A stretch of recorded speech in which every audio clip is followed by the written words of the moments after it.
The Little Girl Who Lost Her Name. One day, a little girl awoke, sat up and rubbed her eyes, looked over at her bedroom door, and got a big surprise. Her name, which she had stuck there, shock horror, it was gone. What exactly was she called? Sam, or Rose, or Yvonne? She looked inside her wardrobe, she peered in all her drawers, she searched underneath her bed, crouched down on all fours. No luck! Her name had vanished. It wasn't anywhere. So she put on some clothes, brushed her teeth, and even combed her hair, and set off to find her name. Never mind the dangers. For it's true, this little girl was ever so courageous. She crept outside into the dawn and found a winding trail. Would she find her name? Let's see. On with our magic tale. The girl came to a clearing and saw a shiny knight practicing with his sword and pretending to have a fight. Hello, the girl said timidly. Sorry to bother you, but have you seen a name by chance? Mine's... Well, I wish I knew. One would love to help, the knight said, but afraid that one can't rest. You see, one is off on a frightfully important quest.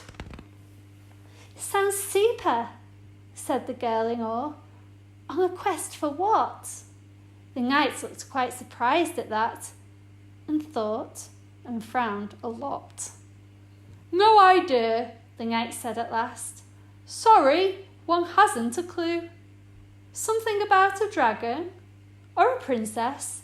I wish I knew. The knight sat on a nearby rock, looking perfectly cheerful, then noticed the little girl, who'd become distinctly tearful.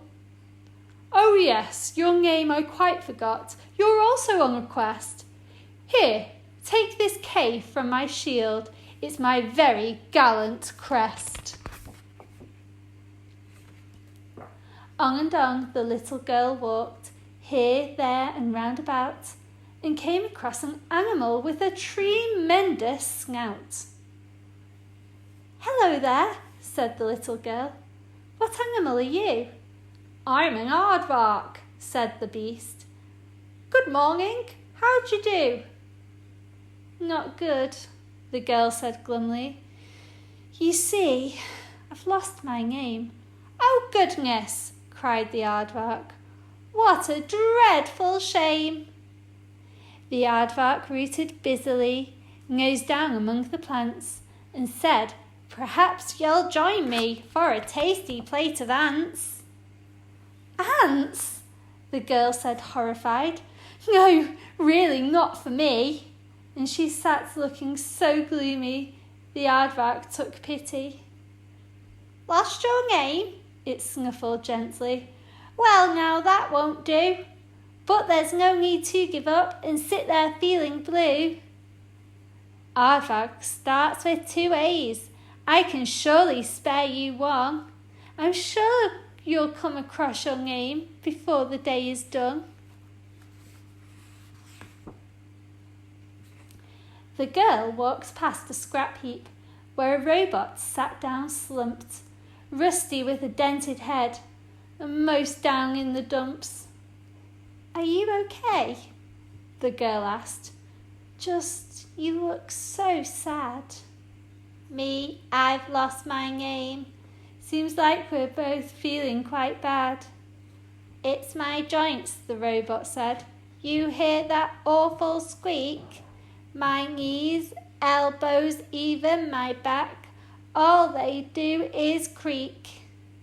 I might as well be melted down into a roll of foil. No, the little girl said. Don't be daft. You only need some oil. Oil? The robot cried. That's it. My brain has seized up too. And it fished around the scrap and found a can or two. A couple of squirts later, it was dancing merrily. Oh, happy days, I'm good as new.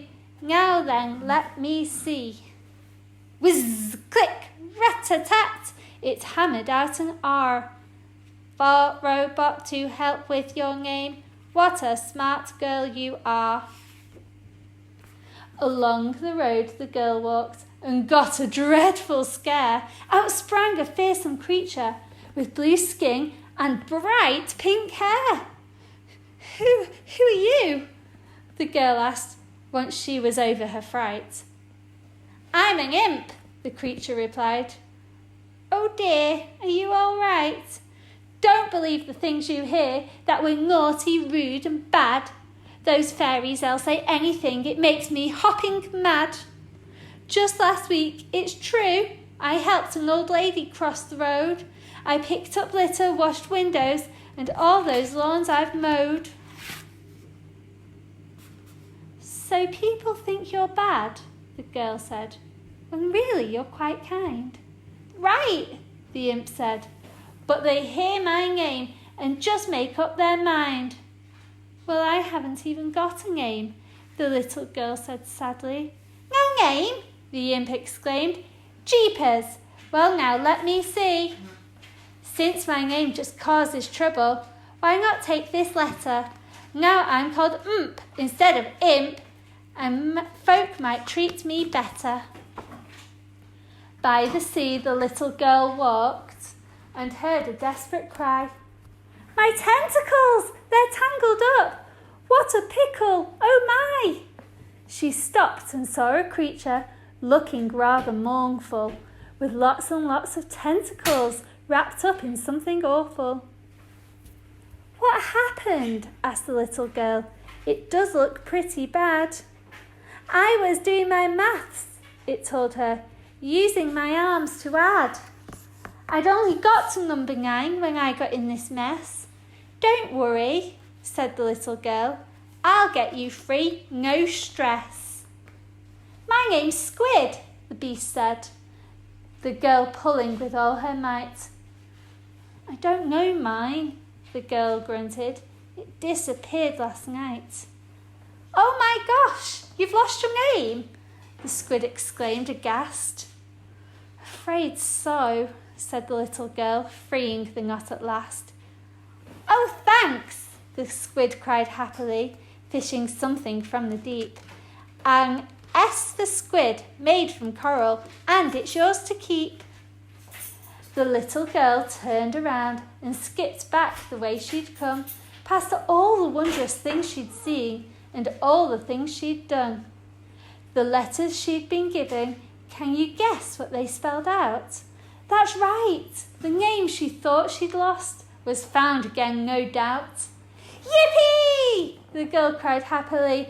Hooray! Never say never. Oh, that was the best adventure any girl had ever! Up the winding trail she walked and crept back to her house, into bed under the sheets, as quiet as a mouse. She felt so tired and weary, her head one happy whirl. What a quite amazingly courageous little girl, called Caris. The end.